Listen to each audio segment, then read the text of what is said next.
All right, welcome to exercise number 3, Snell's law. When Snell first came up with this law, he did it experimentally, meaning it wasn't from an underlying theory. He looked at the experimental data and figured out what equation described it.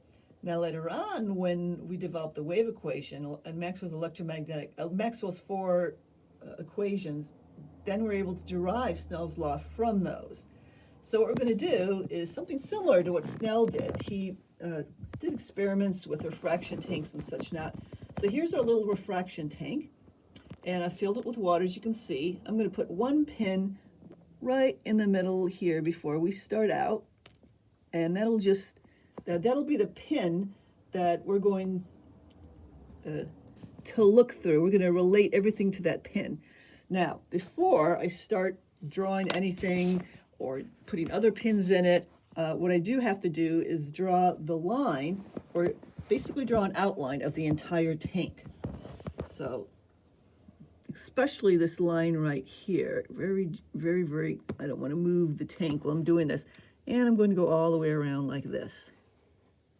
All right, I moved the tank slightly, just so that I get an idea of where that tank is and where that little pin is.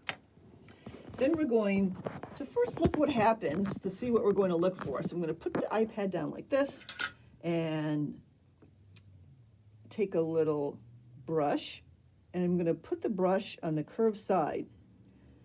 Notice how there's a little gap between if you look through the water and above the water. Not so much when you're looking directly at it, but far enough you go aside. Now I'm going to move a little over to the side like this, and I'm going to do the same thing.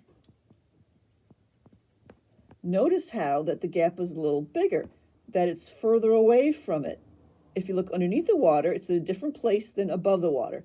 And if I move even further away, the gap is even greater.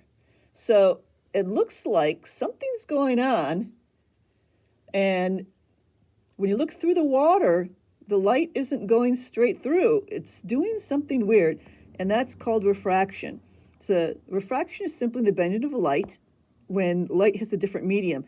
It has to do with the slowing down of light. It slows down because it takes a little bit longer for the light to interact with matter. So now let's actually look at that a little more scientifically. I'm going to put a pin in an arbitrary place over here. Then what I'm going to do is line up the pin I placed with that red pin right in the middle, and I'm going to go and take a third pin and move it on this side until, do you see how you can't see the pin underneath until a ways? So what I want to do is not line up like that where my finger is. I want to look through the water. Do you see where the water thing, the water pin is?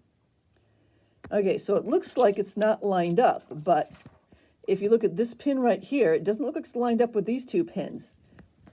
So if I go to the side, you can see that the light going through the water due to this yellow pin is lined up with them. Okay, so that's my first position of the pin. So let's actually pick another pin on the other side. So I'm going to do, move it to the side this way, and let's pick, I don't know, blue one or something. I don't know. Wow, that's too tall. Let's pick, oh well, doesn't matter. I've got two tall pins. Let's pick one over here, I guess. Maybe I put it up a little closer. It's a little bent. I don't want it too bent. So I'm going to do the same thing. I'm going to move it around until those two pins line up. Okay, so now they're lined up. Trying to make sure it doesn't wiggle. So now I'm going to go behind it like I did before, and I'm going to try and line up the water pin, which is about there. Do you see the pin in the water, through the water?